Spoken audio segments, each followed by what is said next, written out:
What's up guys? For today's video, ako lang i-share sa inyo gamay nga highlights sa unsay among gilihok sa niaging Pinta Flores Festival. So diri nag-set up the photo booth sa shop sa Locsin para sa mga ganahan mag-picture-picture aron na remembrance sa Pinta Flores Festival.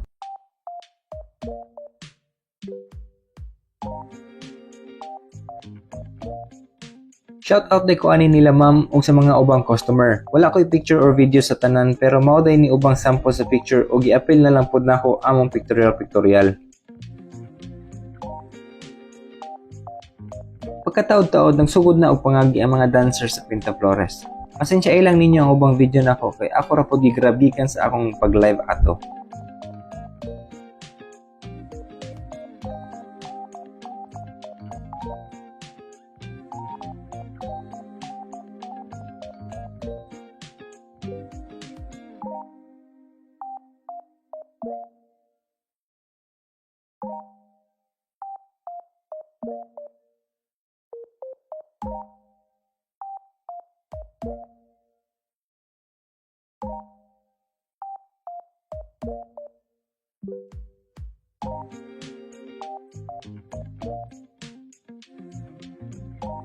After nakaagi ang tanang dancers, medyo namingaw na unya among nahununaan nga ma-mixture na lang sa mga taong mangagi para pud dungag remembrance namo.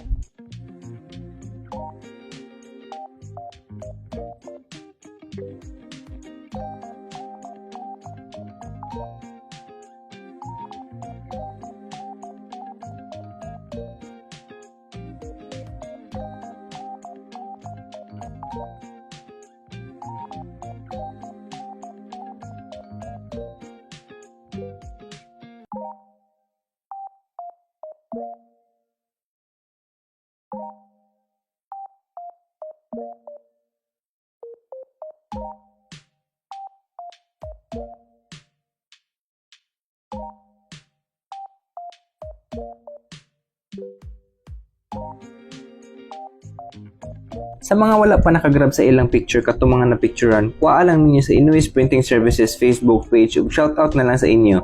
Pagbalik-balik unya mo agi diri kay sa sunod na pod nga mga events siguro Christmas, Valentine's and more maong paki-follow na lang pod para updated mo sa puhon nga kalihukan. Daghang salamat ug God bless inyo ang tanan.